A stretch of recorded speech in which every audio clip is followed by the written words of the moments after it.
Langsung saja. Assalamualaikum warahmatullahi wabarakatuh. Halo semuanya, selamat malam. Kembali lagi di acara Bahasa Basi, Bahasa Basi ini dengan saya, Diana Dwi Kurniawati, sebagai pembawa acara pada kesempatan kali ini. Nah, acara Bahasa Basi ini merupakan acara rutin setiap bulannya yang diselenggarakan oleh Badan Eksekutif Mahasiswa Fakultas Ekonomi dan Sosial Universitas Jenderal Ahmad Yani, Yogyakarta. Nah, sebagai sarana kita nih untuk ngobrol-ngobrol santai, tentunya dengan suatu topik ataupun permasalahan. Bahasa basi kali ini dilaksanakan oleh Departemen Kerohanian. Tentunya dengan tema yang menarik juga loh, yaitu mahasiswa sebagai pelopor moderasi beragama. Tapi tenang, di sini saya tidak sendiri ya. Saya ditemani oleh narasumber yang spesial dan luar biasa pastinya, yaitu Kak Muhammad Salman Al-Farisi. Halo, Assalamualaikum Kak, apakah sudah terhubung? Waalaikumsalam warahmatullahi wabarakatuh. Iya, sudah terhubung. Suara saya juga terakses ya, teman-teman? Iya Kak, jelas-jelas. Oke, bagaimana Kak kabarnya? Iya, alhamdulillah baik. Sehat, ya Allah. Oke, alhamdulillah. Gini nih Kak, nggak afdol kan kalau kita ngobrol-ngobrol tapi belum saling kenal. Nah, alangkah baiknya Kak Salman memperkenalkan diri dulu ya Kak. Dipersilahkan. Oke, terima kasih Mbak Diana ya. Ya, sebelumnya perkenalkan ya, nama saya Mustaman Al-Farisi dari Prodi Pendidikan Teknik Mesin FTUNY. Saat ini saya sebagai Mas'ul KMM FTUNY gitu ya, Keluarga Muslim Al-Mustafa, yaitu sebagai lembaga dakwah kampus di Fakultas Teknik UNY seperti itu. Kemudian asal saya dari Sukoharjo, Jawa Tengah. Ya, ya mungkin itu dulu gitu ya, sedikit perkenalan dari saya seperti itu. Wah, oke, perlu kita ketahui nih teman-teman bahwa Kak Salman ini merupakan ketua dari KM Al Mustafa Fakultas Teknik di UNY. Nah, keren nih, betul begitu Kak? Iya, gimana nih Kak kuliahnya? Masih daring atau malah sudah tatap muka nih? Ya, kalau saya sendiri sekarang kuliah untuk perkuliahan ya masih daring gitu ya. Cuman karena sudah nggak ada teori gitu ya, jadi kesibukan di perkuliahan saya saat ini sedang praktek kependidikan dan juga KKN seperti itu. Jadi eh, belum belum ke kampus sih, jadinya masih sering di rumahnya gitu. Nih, Kak, Iya, saya KKN di Klaten, di Desa Ngaran, Ngaran Lese, Ceper gitu ya, daerah Ceper Klaten seperti itu. oke nih Kak. Selain ikut organisasi internal, apakah Kakak juga mengikuti organisasi eksternal kampus lainnya Kak? Oke, untuk eksternal saya tidak terlalu mengikuti ya. Saya lebih fokus di internal sih di KM Al Mustafa gitu karena cukup besar tanggung jawabnya gitu ya sebagai ketua di lembaga dakwah kampus gitu ya di Fakultas Teknik. Seperti itu, Mbak Diana. Oke, baik. Gini nih, Kakak kan anak teknik nih, pasti sibuk dengan praktikumnya, ataupun nah, Kakak tadi kan bilang sedang KKN. Nah, gimana cara Kakak membagi waktu antara kuliah, terus juga berorganisasi, itu seperti apa? Oke, untuk membagi waktu ya. Kalau saya sendiri lebih pada menerapkan skala prioritas sih, Mbak. Jadi di mana kita harus mendahulukan aktivitas kita gitu ya. Ketika memang ada perkuliahan, ya kita harus mengikuti perkuliahan terlebih dahulu gitu. Karena ya itu memang yang utama dari kita gitu. Itu. Karena kan apa ya? Ya organisasi di kampus ini kan sebagai wadah saja gitu ya, wadah untuk kita mengupgrade kapasitas diri, menambah pengalaman kita dalam berorganisasi seperti itu. Jadi apapun kondisinya tetap kita utamakan untuk perkuliahan seperti itu. Walaupun kita tetap juga harus bertanggung jawab ketika nanti kita berada di organisasi yang kita amanahi begitu. Seperti itu sih kalau dari saya. Oke, jadi intinya kita harus memprioritaskan kuliahnya dulu, dan kalau organisasi itu apa ya namanya, kayak kesampingan gitu ya Kak ya, berarti. Iya, Jadi kita harus betul-betul. memanajemen waktu yang tepat juga. Nah, gini, langsung saja ke pembahasan ya Kak. Perlu kita ketahui nih bahwasanya moderasi beragama itu merupakan proses di mana seorang individu memahami sekaligus mengamalkan ajaran agama secara adil dan seimbang. Namun, di era sekarang nih, justru seseorang lebih cenderung melakukan sesuatu dengan berlebihan.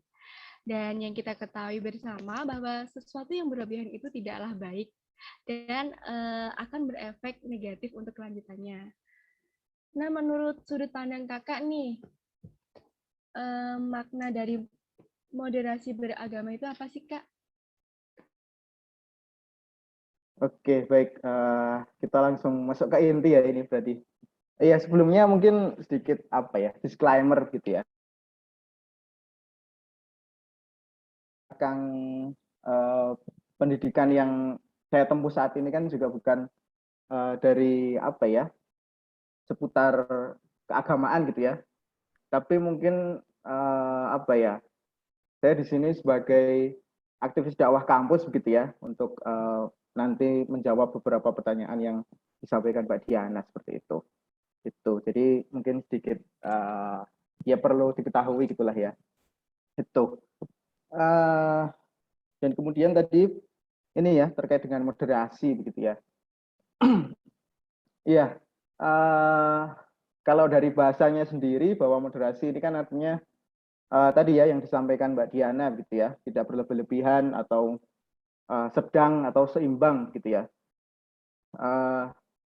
Dan kalau di Islam sendiri makna moderasi ini kan terdapat di Al-Baqarah ayat 143 gitu ya. Apa ya? Kata-katanya adalah bahwa Islam ini adalah umat pertengahan gitu ya, umatan wasaton gitu. Atau apa namanya? Wasatiyah gitu ya, nilai-nilai wasatiyah gitu. Kemudian kalau di apa namanya diserap ke dalam bahasa Indonesia kan menjadi wasit begitu ya, yang artinya penengah, pengadil seperti itu dan semacamnya. Dan bagi saya moderasi beragama ini apa ya? Ya tadi ya cara pandang kita untuk beragama tidak bukan berarti tidak berlebih-lebihan ya, tapi saling menghargai antar umat yang memiliki perbedaan keyakinan seperti itu.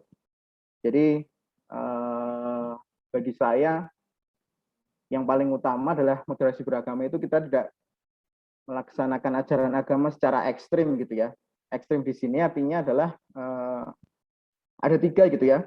Yang pertama adalah kita tidak melanggar nilai kemanusiaan dengan atas nama agama tersebut begitu ya.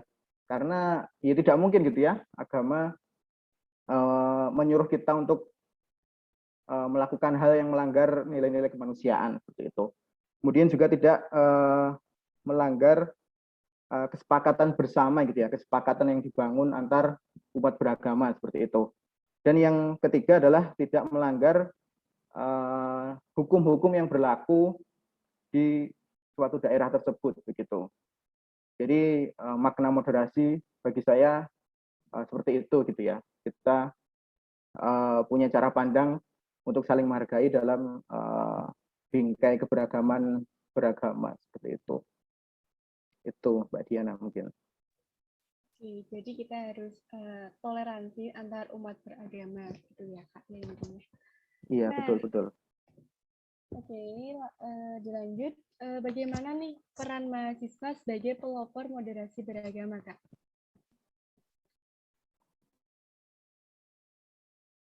Dengan peran mahasiswa gitu ya sebagai apa tadi, pelopor moderasi beragama ya. Bagi saya peran mahasiswa ya tentunya seperti yang banyak kita ketahui ya, ada agent of change, kemudian iron stock, ada guardian of value dan yang lain sebagainya. Dan bagi saya berkaitan dengan moderasi beragama tidak jauh-jauh dengan beberapa hal tersebut begitu ya. Jadi tujuan dari moderasi beragama ini kan pada akhirnya adalah menjaga keutuhan bangsa dan negara kita agar tidak terjadi disintegrasi gitu ya, tidak kemudian pecah dan hancur begitu ya bangsa kita gitu. Nah, maka peran mahasiswa adalah tadi ya, yang pertama adalah ada agent of change gitu ya, bagaimana kita membentuk pola pikir atau apa ya, cara pandang masyarakat kita berkaitan dengan hal-hal moderasi yang berkaitan dengan moderasi beragama seperti itu. Misal apa ya, berkaitan dengan berita-berita atau isu-isu yang kemudian muncul gitu ya. Nah, di situ peran mahasiswa adalah kita harus mampu menyaring berita-berita tersebut gitu ya, dan kemudian menyampaikan yang benar itu seperti apa gitu ya pada masyarakat banyak seperti itu. Dan kemudian ada guardian of value gitu ya, yaitu penjagaan nilai-nilai yang ada di masyarakat seperti itu. Dan yang terpenting juga adalah apa ya? Jadi mahasiswa itu juga perlu gitu ya memaknai moderasi beragama itu yang seperti apa sih? Seperti apa batasan dari toleransi beragama itu seperti apa begitu. Nah, penting gitu ya bagi mahasiswa untuk memahami hal tersebut begitu supaya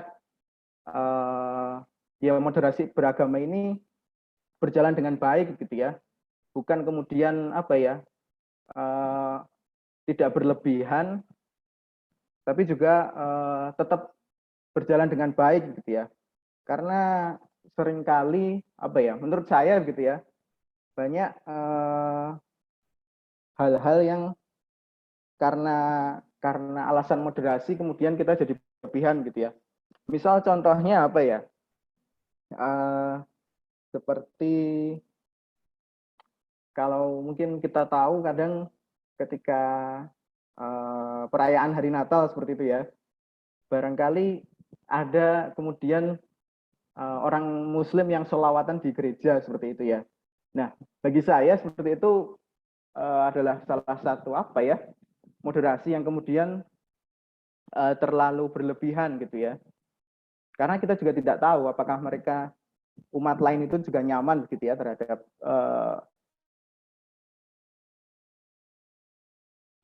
jadi tadi yang saya sampaikan gitu ya bahwa mahasiswa harus menjadi agent of change, kemudian guardian of value dan punya pemahaman yang mendalam gitu ya berkaitan dengan moderasi beragama. Seperti itu mungkin Mbak Diana. Baik, Kak. Lalu apa saja yang perlu dilakukan oleh kita nih semua, terutama mahasiswa, untuk mengembangkan sikap keberagamaan sebagai perekat dan pemersatu bangsa? Oke. Berkaitan dengan yang harus kita lakukan begitu ya sebagai mahasiswa utamanya itu ya. Yang pertama ya tadi ya, bagi saya kita perlu tahu batasan-batasan dari moderasi beragama itu tersendiri begitu. Mungkin bagi saya ya batasan dalam Islam gitu ya, dalam moderasi beragama itu seperti apa gitu. Maka yang perlu dilakukan adalah kita perlu mempelajari ajaran agama kita masing-masing gitu ya. Jadi memperdalam ilmu agama kita seperti itu. Dari kita mempelajari ilmu agama yang lebih mendalam yang ada di kepercayaan kita masing-masing, dari situ kita dapatkan ya nilai-nilai gitu ya, nilai-nilai berkaitan dengan nilai-nilai moderasi seperti itu. Misal dalam Islam apa aja sih adab kita terhadap non Muslim itu seperti apa gitu ya. Kemudian yang lain sebagainya gitu ya. Karena kalau dalam Islam kan ya ada batasannya gitu ya. Kita berhubungan dengan non Muslim itu ya sebatas hanya dalam hubungan sosial dan yang lainnya gitu ya, tidak termasuk ke dalam akidah atau keyakinan kita seperti itu. Itu yang pertama. Kemudian yang kedua adalah kita membangun sikap toleran atau saling menghargai antar umat beragama gitu. Ya kita harus saling menghargai gitu ya. Dan mungkin apa ya, bagi saya cara menghargai antar umat beragama di sini ya dengan mempersilahkan mereka gitu ya untuk melaksanakan peribadatan-peribadatan yang mereka lakukan seperti itu. Cukup sampai di situ sebenarnya sudah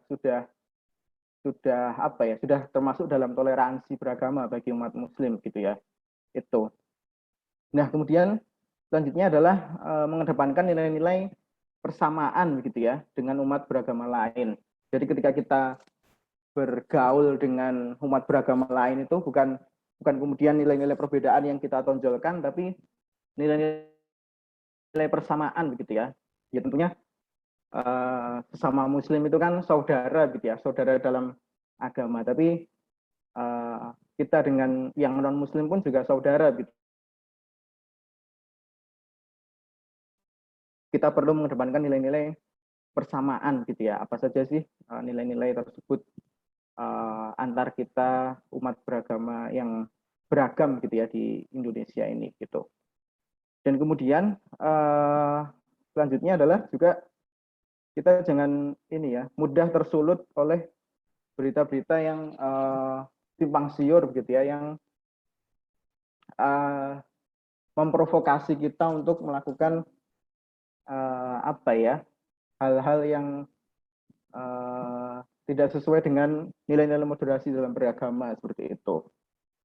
Karena ya cukup banyak gitu ya berita-berita online yang kemudian kita tidak tahu kebenarannya, tapi kemudian selalu dimunculkan begitu ya, dan memancing emosional kita begitu untuk merespon hal tersebut seperti itu. Itu mungkin itu sih beberapa hal menurut saya gitu ya berkaitan dengan yang perlu kita lakukan seperti itu, utamanya sebagai mahasiswa. Oke, saya setuju sih dengan tanggapan dari Kak Salman tadi. Tentunya kita kan sebagai mahasiswa dan beragam ras, suku, bangsa, agama. Jadi kita sebagai mahasiswa, apalagi ketika kita mengikuti organisasi, kita harus apa ya, kayak menghargai pendapat dari mereka seperti itu. Nah, dan kita perihal mengenai berita tadi, jangan menyebarkan berita hoax yang belum tentu kebenarannya. Jadi kita harus mengkaji isi dari berita tersebut. Seperti itu, Kak. Oke.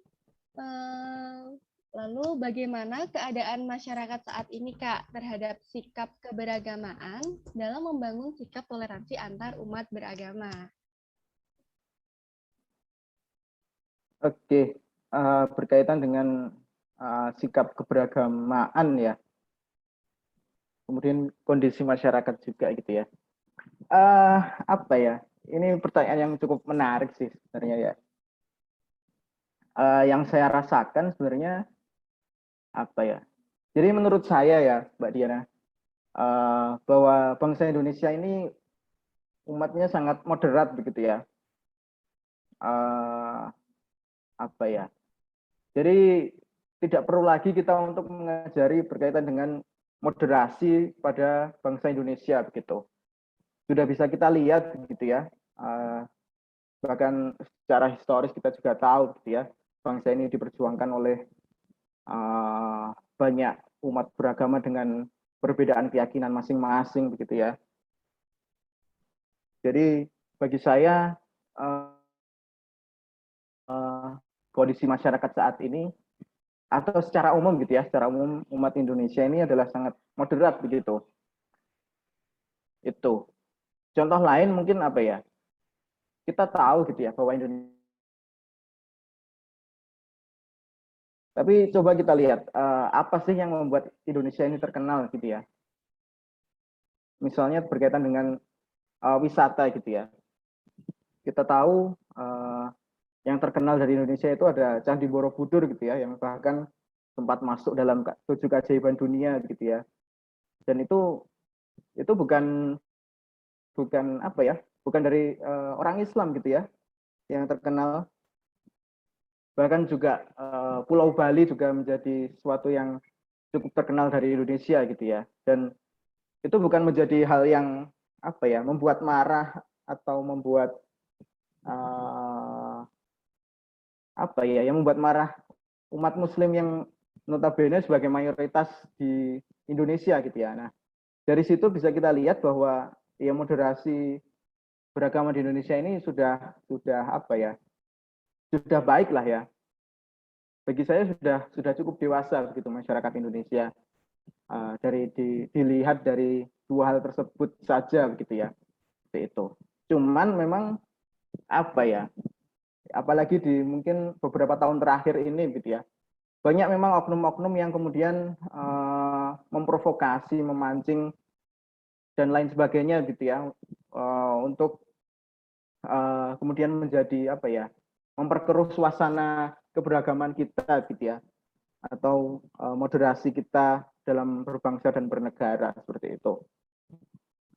Jadi ya itu begitu ya yang perlu kita cegah saat ini gitu ya, yang terjadi di masyarakat kita saat ini. Mungkin juga faktor karena mudahnya kita mendapatkan informasi, akses informasi yang sangat mudah begitu ya. Informasi yang keliru pun juga menjadi sangat mudah terakses kita gitu ya. Itu. Jadi apa ya? Bagi saya memang beberapa tahun terakhir ini banyak terjadi intoleransi, tapi memang karena oknum-oknum tersebut begitu ya yang memperkeruh suasana gitu ya, baik mungkin ada buzzer atau yang lainnya seperti itu ya, atau ada apa ya, oknum juga begitu ya, misal seperti kepala daerah yang dulu ini ya melakukan penistaan agama seperti itu bagi saya juga hal yang memperkeruh suasana begitu ya, dan semakin diperparah lagi oleh apa ya, ulah apa ya, jadi seringkali kasus-kasus intoleransi tersebut kemudian tidak ditindaklanjuti dengan baik gitu ya oleh aparat maupun pemerintah gitu. Jadi seperti terkesan abai dan ya tidak menanggapi dengan serius begitu ya. Bahkan mungkin kalau kita tahu di beberapa tahun terakhir kemarin ya, salah satu kepala daerah yang kemudian melakukan sesuai prosedur dengan baik, terkesan lamban dalam prosesnya, kemudian menimbulkan aksi massa yang besar, itu kan juga apa ya, bentuk kemarahan umat begitu ya, bentuk kemarahan umat atas perilaku intoleransi yang tidak ditangani dengan baik seperti itu. Nah, jadi perlu juga dari aparat atau pemerintah untuk menjadi apa ya, menjadi adil begitu ya, adil dalam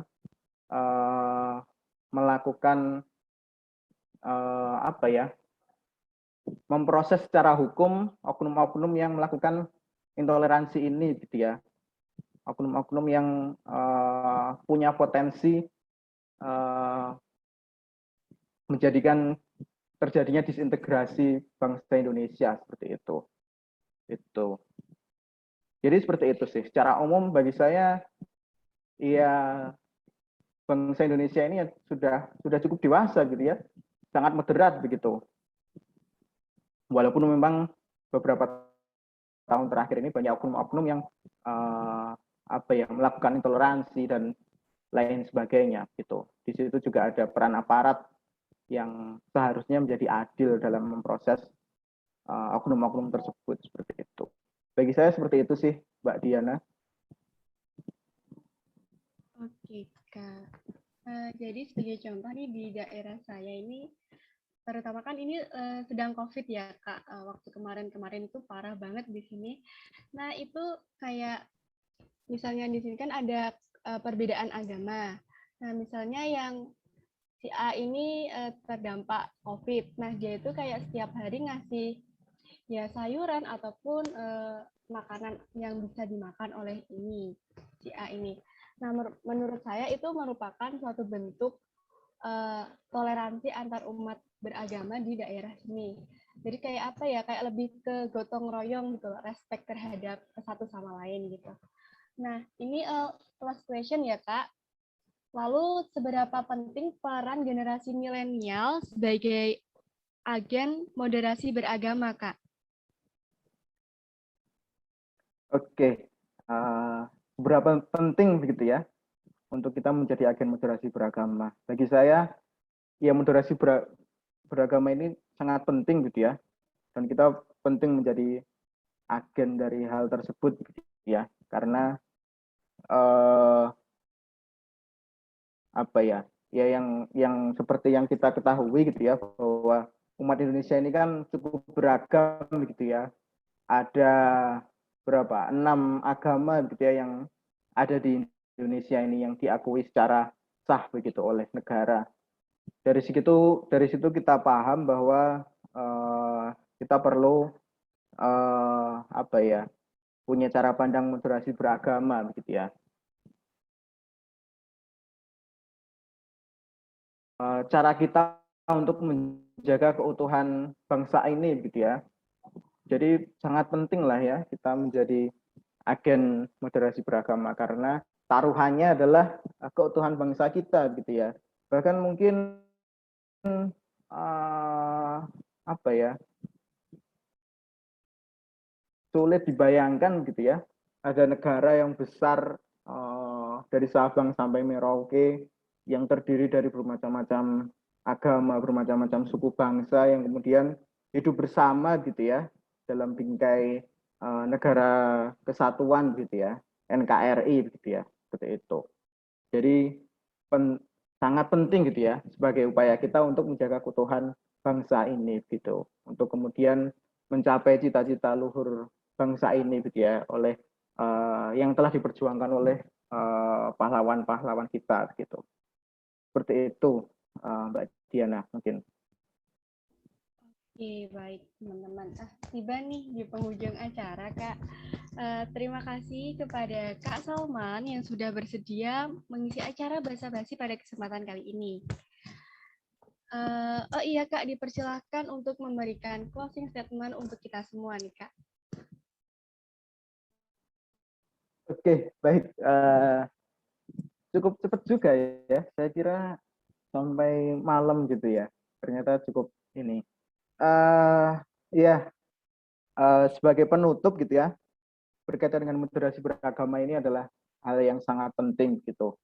Karena ya tadi ya yang saya sampaikan, melihat kondisi bangsa Indonesia yang memang beragam dari segi kepercayaan atau agama, dari suku, dari budaya kita sangat beragam gitu ya. Maka kita perlu menjadi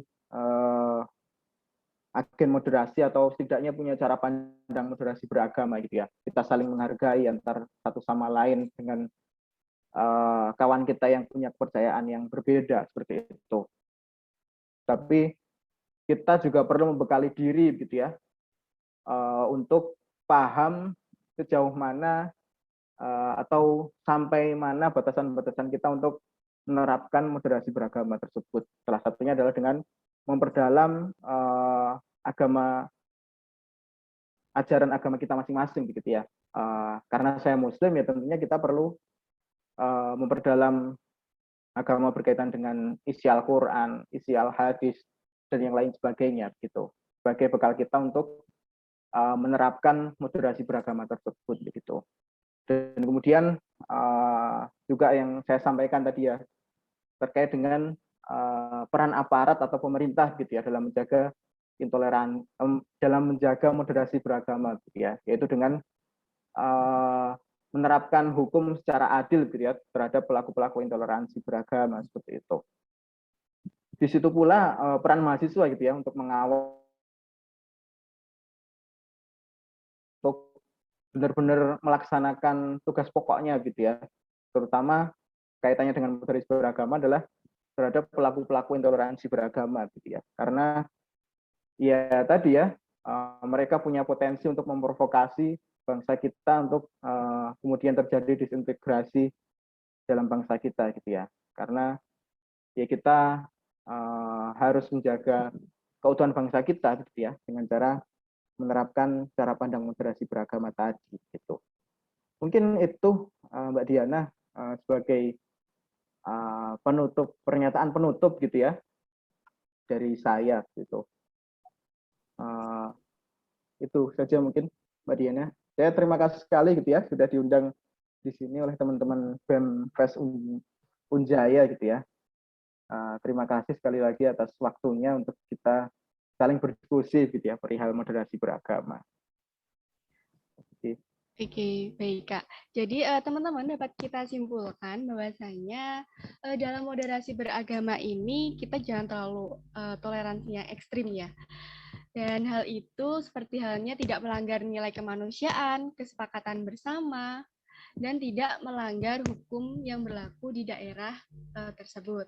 Nah, adapun kita sebagai mahasiswa harus memiliki peran nih dalam moderasi beragama seperti sebagai agent of change dan untuk menjaga keutuhan NKRI agar tidak terjadi disintegrasi.